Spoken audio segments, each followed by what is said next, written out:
3장 1절부터 14절 세례 요한의 설교 사역입니다.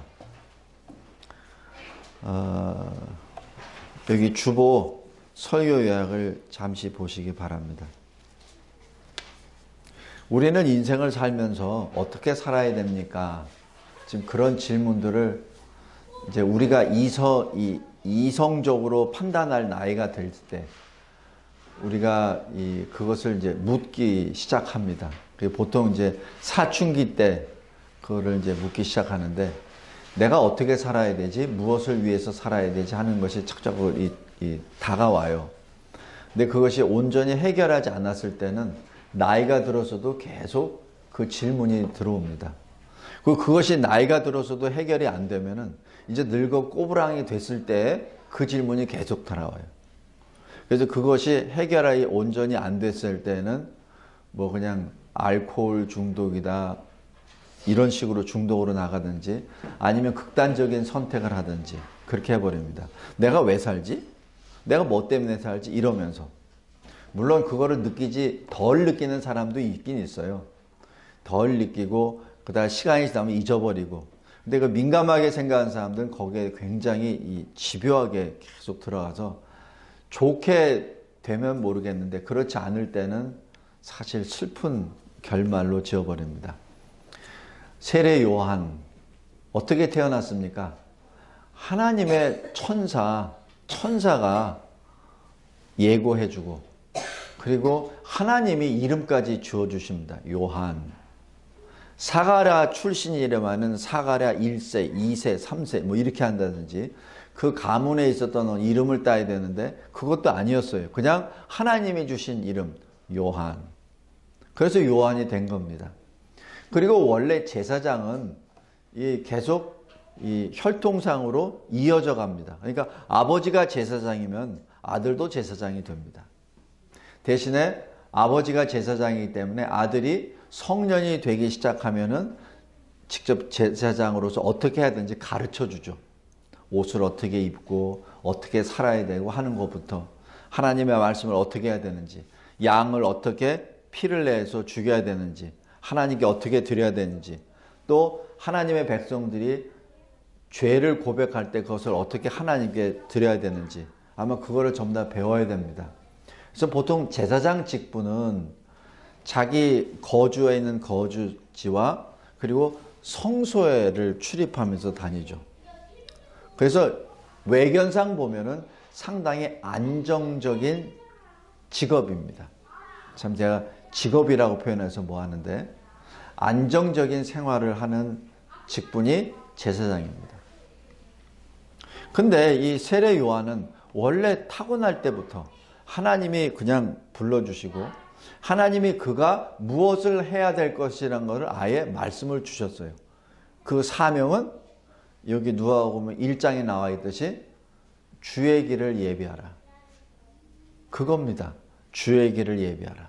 많은 사람을 주께로 돌아오게 할 것이다. 이게 세례 요한의 사명이에요. 세례 요한의 사명은 태어나기 전부터 하나님이 천사를 통하여 주신 내용입니다. 자, 그 세례 요한이 이제 어떻게 됐나요? 보통 20살이 되면은 제사장 직분을 갖춘 그 가문에서는 성소를 출입하면서 배우기 시작합니다.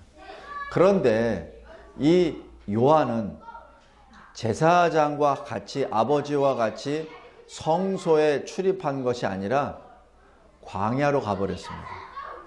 지금 이때 나이가 30이 넘었죠. 그러니까 이 세례 요한은 이제 어른이 장년이 돼서 아버지와 같이 성소로 출입하는 것이 아니라 광야로 나갑니다. 광야에 나가서 일반 사람들이 살지 않는 방법으로 살아요. 옷은 일반 의복이 아니라 낙타 털옷으로. 그 다음에 식량은 이 돌에서 나는 꿀 그리고 메뚜기입니다. 사실 석청과 메뚜기 하니까 별 그것이 없는데 그거야 따뜻할 때는 메뚜기가 있으니까 먹는데 추울 때는 어떡하죠? 우리가 이 글을 이렇게 쭉 볼 때 이 세례 요한은 뭐 먹고 살았을까? 어떻게 살았을까 하는 생각이 듭니다. 마태복음에는 그러한 의상, 복장까지 쭉 세례 요한에서 나와요. 30살이 넘은 세례 요한. 예수와는 동갑이죠. 6개월 먼저 나셨으니까. 동갑입니다. 근데 이 세례 요한이 이제 등장을 합니다. 공적으로 세례 요한의 공적 일을 기록합니다. 이걸 할 때 누가는 의사, 과학자라 그랬어요. 그래서 과학적으로 기술하기 시작합니다. 그것이 3장 1절, 2절입니다. 1절에는 로마 당시 황제가 누구고 갈릴리 지역을 담당하는 총독이 누구고 유다 지역을 담당하는 총독이 누구고 그것을 전부 다 기술을 합니다. 이 기술을 통해서 뭐라고 하죠? 세례 요한과 예수는 실존 인물이다. 그냥 가상적으로 만든 것이 아니라 실존 인물이다라는 것을 여기서 증거합니다. 그 다음에 2절에서 보면은 대제사장의 이름들이 나와요. 그 얘기는 뭐죠? 그 당시 대제사장도 이런 사람이다라고 해서 실존 인물을 일반 역사와 유대 역사를 같이 겹쳐서 지금 세례 요한과 예수의 기록을 확인시켜 줍니다. 그런데 2절 잘 보세요. 하나님의 말씀이 빈들에서 요한에게 임한지라. 이 얘기는 뭐죠? 하나님의 말씀을 받을 사람이 누구예요? 대제사장. 근데 그 대제사장에게 하나님의 말씀이 임하지 않고 예루살렘 성전에 있는 대제사장에게 임하지 아니하고 대제사장이 1년에 한 번씩 지성소에 들어가서 하나님께 예배를 드리잖아요. 근데 그 대제사장에는 임하지 않고 지금 광야에 빈들에 아무것도 소득이 없고 먹을 것이 없는 그 빈들에 있는 요한에게 임했다라고 얘기합니다. 성도 여러분, 여기 구약의 마지막 선지자가 누구죠? 말라기. 그래서 구약의 마지막 책이 말라기예요. 말라기 선지자가 활동했었던 것은 주전 400년입니다. 그렇다면 이 세례 요한이 지금 한 것은 주후가 되는 거죠. 예수님이 주후 역사를 여셨으니까. 그러면 약 400년 이상 동안 하나님이 무엇을 하셨습니까? 말씀을 안 주셨다는 얘기입니다. 만약에 말라기 선지자와 세례 요한 사이에 하나님의 말씀이 임했다면은 분명히 말씀이 임하시니라 라고 얘기하면서 말라기 이후에 다른 말씀이 기록이 되어 있을 겁니다. 그러나 말라기 이후에는 없습니다. 지금 여기 빈들에서 사가랴의 아들 요한에게 임한지라 라고 얘기하는 것은 그동안 400여 년 동안 침묵하셨던 하나님이 이제 말씀을 주셨다는 것을 의미합니다. 성도 여러분, 그래서 어느 신학자는 이렇게 말을 합니다. 구약의 마지막 선지자는 세례 요한이다. 왜냐하면 구약에서 신약을 여시는 분은 예수이기 때문에 세례 요한이 구약의 마지막 선지자다라고 이렇게 얘기하는 사람도 있습니다. 자, 이제 세례 요한의 사명입니다. 세례 요한의 사명은 설교였습니다. 다른 사람은 이런 일 저런 일 많이 했어요. 이사야 선지자 같은 경우는 왕족 출신입니다. 그래서 말씀만 전한 것이 아니라 왕에게 직언도 하고 왕이 요청하면은 그 왕의 요청에 따라서 나라를 위해서 기도도 하고 이런 생활을 했습니다. 예레미야 선지자는 어땠습니까?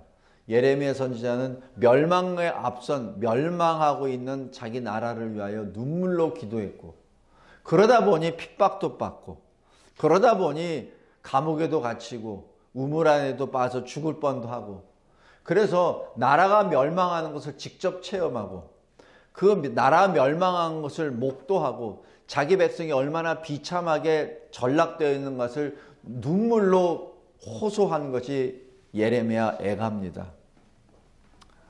근데 여기 세례 요한은 딱 하나입니다. 오실 메시아 그리스도 주의 길을 예비하라. 오늘 여기 3장에 있는 것이 바로 그리스도를 예비하라, 준비하라 그 말입니다.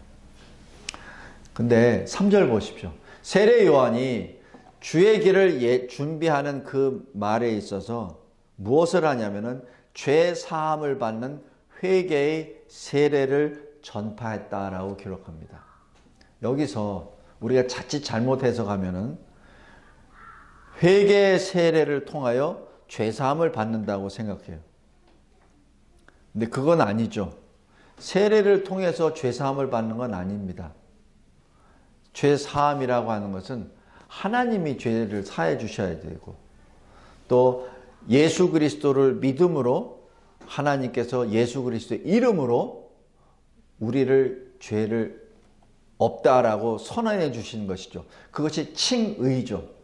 너는 죄인인데 내가 예수를 믿음 때문에 예수 그리스도 이름으로 너의 죄를 사해 준다는 것이 하나님의 은혜의 역사입니다. 근데 여기가 죄 사함을 받게 하는 회개의 세례를 전파했다라고 기록합니다. 세례 요한이 어떤 자격으로? 지금 거기에 대해서 잠깐 보겠습니다. 당시에 유대인들은, 이스라엘 사람들은 선민이라고 믿고 있었어요.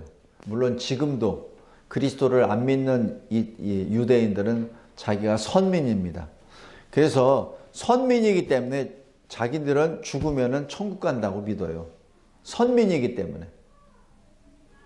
그래서 이 이방 사람들과 다른 이유가 나는 하나님의 택하심을 받은 민족이기 때문에 내가 무엇을 하더라도 나는 구원을 받아. 이렇게 됩니다. 그러니까 이방인들은 어떻게 되죠? 이방인들은 다 죄인이에요. 그래서 이방인들이 유대인의 그 공동체 안으로 들어오려면은 어떻게 되냐면 세례를 받아야 됩니다. 유대인은 세례 받을 필요가 없어요. 태어날 때부터 유대인이니까. 근데 이방인들은 세례를 받아야 유대인의 언약 공동체 안에 들어올 수 있습니다. 그래서 당시에 세례는 이방인들에게만 주었어요. 이스라엘 사람들에게 준 게 아니라 이방 사람들에게만 주었습니다. 그리고 그 세례도 우리가 지금 신약시대에 받는 세례하고 달라요. 우리 신약시대에 받는 세례는 어떻게 되죠? 성부, 성자, 성령의 이름으로 예수 그리스도를 믿음으로 받게 되죠. 세례로 구원을 받는 것이 아니라 구원을 받았다는 확신 때문에 그것의 표징으로 세례를 받게 되죠. 그래서 교회 앞에서 하나님 앞에서 그러한 세례식을 통해서 나는 예수 믿는 사람입니다 라는 것을 서원하고 공포하는 식이 세례식이죠. 근데 여기 세례 요한이 당시 이 세례라고 하는 것은 그런 세례가 아닙니다.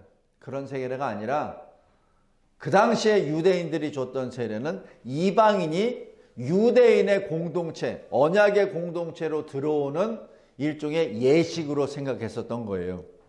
그런데 세례 요한이 갑자기 빈들에 나타나서 세례를 줍니다. 요단강에서. 근데 세례를 줄 때 누구를 세례를 주냐고요? 이방인에게 세례를 베푸는 것이 아니라 이스라엘 사람에게 지금 세례를 베푸는 것입니다. 상당히 이상한 거죠. 이방인들만 받아야 될 세례를 지금 이스라엘 사람이 받는 거예요. 그렇기 때문에 사람들이 모인 겁니다. 어떤 사람들이 세례 요한을 비판하고 잘못됐다는 것을 흠잡기 위해서 모인 사람들이 이 세례 요한을 애워싸죠. 물론 일반 백성들은 자기 자신이 죄인이라는 것을 알기 때문에 하나님의 말씀이 이제 드디어 그 침묵을 깨고 드디어 세례 요한을 통하여 선포되었으니 그 말씀을 듣기 위해서 왔고, 세례 요한의 입을 통해서 나온 것은 회개하라, 세례를 받으라 라고 했기 때문에 일반 백성들은 그냥 받는 겁니다. 그러나 일부 지도자층에 있는 사람들, 성전에서 일하는 사람들은 이제 이 시대에 와서 이 세례 요한을 책잡기 위해서 모인 것이죠. 그래서 세례 요한이 여기 보면은 7절에 보면은 독사의 자식들아 라고 부르는 이유가 거기에 있습니다. 그냥 거기 와서 순종하면서 세례 요한에게 세례를 받은 사람을 향하는 것이 아니라 세례 요한을 모함하고 세례 요한을 무너뜨리기 위해서 왔었던 당시 지도자들, 당시 식자들을 향해서 지금 하시는 말씀입니다. 독사는 뭐예요? 독사하면은 생각나는 것이 하와를, 여자를 실족게 한 바로 그 뱀이죠. 아담을 유혹하게 했었던 바로 그 뱀입니다. 바로 이 세례 요한의 입에서 터져 나온 것은 바로 그러한 사탄의 자식들아라고 얘기한 것과 똑같습니다. 굉장히 직설적이요 강한 어조죠. 세례 요한이 하는 말씀은 8절 중반에 잘 보십시오. 속으로 아브라함이 우리 조상이라 말하지 말라. 뭐죠? 내가 아브라함의 자손이기 때문에 나는 천국 가게 돼 있어. 나는 아브라함의 자손이기 때문에, 나는 유다 사람이기 때문에, 이스라엘 사람이기 때문에 나는 구원받게 돼 있어. 영생을 얻게 돼 있어. 다른 너희들하고 달라 라고 말하지 말란 얘기입니다. 구원은 혈통상으로 구원받는 게 아니고 1:1 하나님과의 관계로 구원을 받습니다. 내가 하나님을 믿는 고백을 했을 때 하나님이 나를 구원해 주십니다. 내가 목사니까 구원받는 게 아니에요. 내가 장로이기 때문에, 내가 집사이기 때문에, 내가 권사이기 때문에 구원받는 게 아닙니다. 내 아버지가 장로고 내 어머니가 신실한 권사이기 때문에 내가 구원받는 것이 아니라 구원은 바로 하나님과 나의 1:1 관계라는 얘기죠. 지금 그 말씀을 전하는 겁니다. 그러면서 8절에 아주 무서운 말씀을 전합니다. 하나님은 능히 이 돌들로 또 아브라함의 자손이 되게 하시리라. 누구든지 하나님께서는 구원하시기로 작정한 자면 다 구원을 주신다는 말씀입니다. 너희들이 어느 혈통, 어느 출신, 어느 가문이라고 되는 것이 아니란 얘기죠. 그러면서 9절에 보면은 이미 도끼가 나무 뿌리에 와 있다는 얘기는 심판이 임박했다는 것을 말합니다. 나무 뿌리에 도끼를 찍으면 그 나무는 쓰러지겠죠. 그래서 그런 심판의 때가 왔으니 결론적으로는 뭐죠? 빨리 회개하라는 얘기입니다. 하나님께 돌아오라는 얘기죠. 이것이 세례 요한의 사명입니다. 평생 이 예수가 공생에 시작하시고 얼마 남지 않아 이제 세례 요한은 순교를 당합니다. 순교를 당할 때까지 세례 요한이 감당했던 사역은 바로 엘리야의 열정이요, 엘리야의 눈물이었습니다. 엘리야의 기도요, 엘리야의 부르짖음이었습니다. 그래서 예수님도 이 세례 요한을 평가하십니다. 엘리야가 이미 왔었느니라. 그러나 너희들이 그를 영접지 아니하였다. 바로 하나님이 엘리야의 성령을, 엘리야의 능력을 이 세례 요한에게 주셨고, 세례 요한은 그 사명을 설교로 감당했습니다. 단지 입술로만 나오는 설교가 아니라 자기의 삶 자체가 하나님께 드려지는 그러한 예배가 되었죠. 자, 두 번째, 그 사명 중에 나온 것을 보겠습니다. 4절 보십시오. 광야에서 외치는 소리라. 바로 이게 세례 요한의 사명입니다. 그리고 정체성입니다. 광야에서 외치는 그 소리가 바로 세례 요한입니다. 이 말씀은 이사야서에 기록된 그 말씀 그대로입니다. 자, 여기서 한 가지만 보겠습니다. 5절입니다. 5절 한번 잘 보세요. 5절 한번 읽어보겠습니다. 시작. 모든 골짜기가 메워지고 모든 산과 작은 산이 낮아지고 굽은 것이 높아지고 험한 길이 평탄하여 질 것이요. 자, 이것이 주의 길을 준비하는 구체적인 강론입니다. 자, 모든 산, 그게 뭐죠? 바로 우리 교만입니다. 교만의 산을 무너뜨리라. 그리고 모든 골짜기가 뭐죠?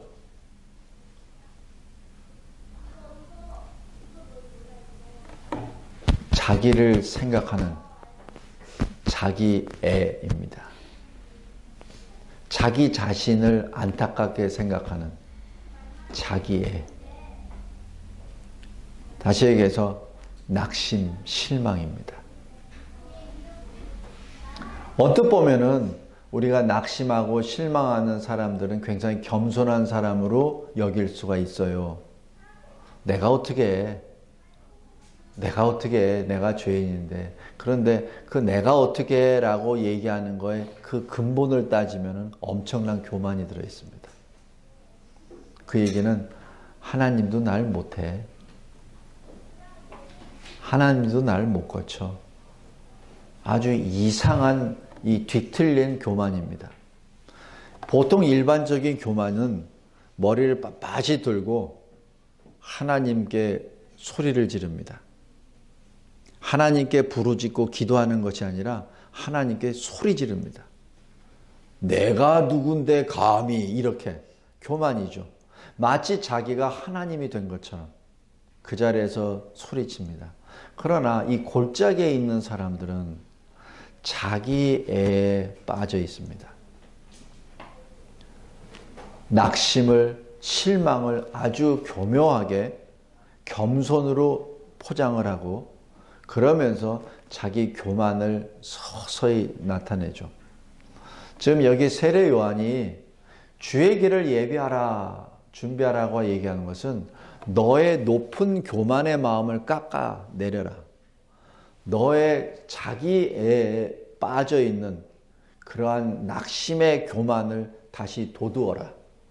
그래서 주님이 오실 그 길을 반듯하게 만들어라.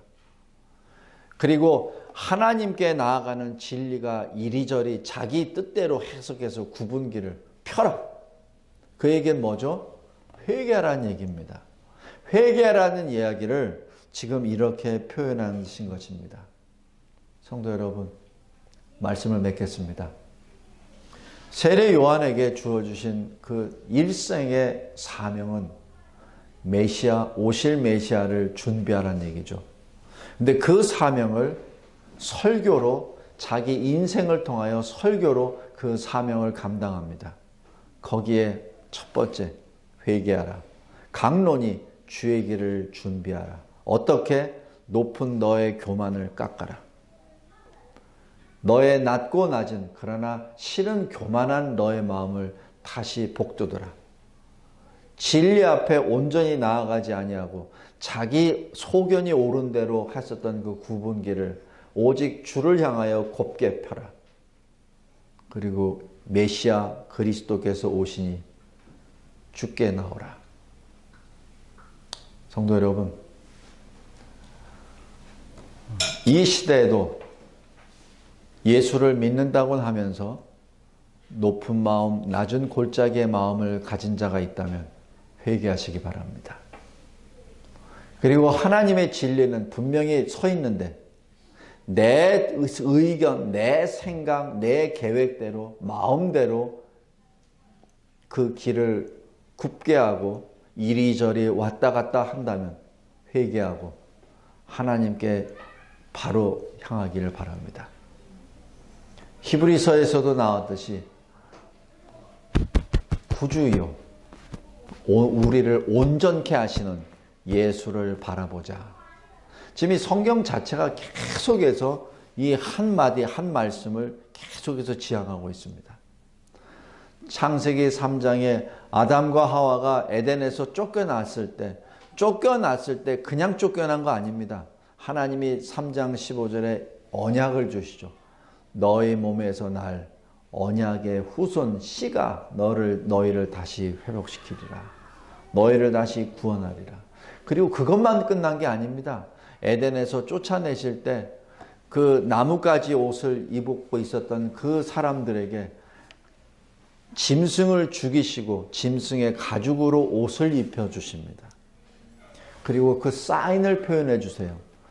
너를 위하여 오실 메시아가 너의 수치를 덮기 위하여 이렇게 죽으시리라. 주님의 생명으로 너의 수치를 덮게 하시고 주님의 의의 옷으로 너희를 의인으로 부르게 될 것이다 라고 하십니다. 이 창세기에서부터 이 요한계시록에 이르기까지 계속해서 나오는 것이 변함없으신 하나님의 메시지는 바로 회개하라입니다. 하나님께 돌아오라. 세례 요한이 이사야 선지자를 통하여 이미 주신 하나님의 언약의 말씀을 설교할 때 자기 인생으로 설교합니다. 우리는 광야에 사는 존재와 같은 존재다. 비록 왕궁에 태어나고 성전에서 일한다고 하지만은 그 높은 마음을 깎아내려라. 너희들은 바로 이 광야에 사는 사람과 같다. 이 세상은 단지 지나가는 한 과정이니라. 우리의 영원한 본향 천국을 향하여 가느니라. 그러므로 높은 마음은 깎아라. 너의 자신의 낮아지고 비참한 실망과 원망과 낙심의 마음은 다시 돋우어라. 그리고 하나님께 곧바로 나아가라. 기도하겠습니다. 하나님 아버지 감사하고 감사합니다.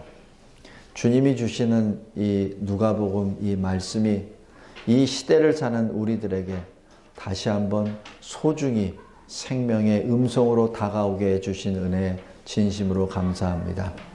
세상 속에 살면서 교만과 낙심으로 하나님의 얼굴을 바라보기보다는 오히려 하나님으로부터 멀어져 가버리라는 그 죄의 속성을 주님이 아시고 세례 요한을 통하여 말씀하십니다.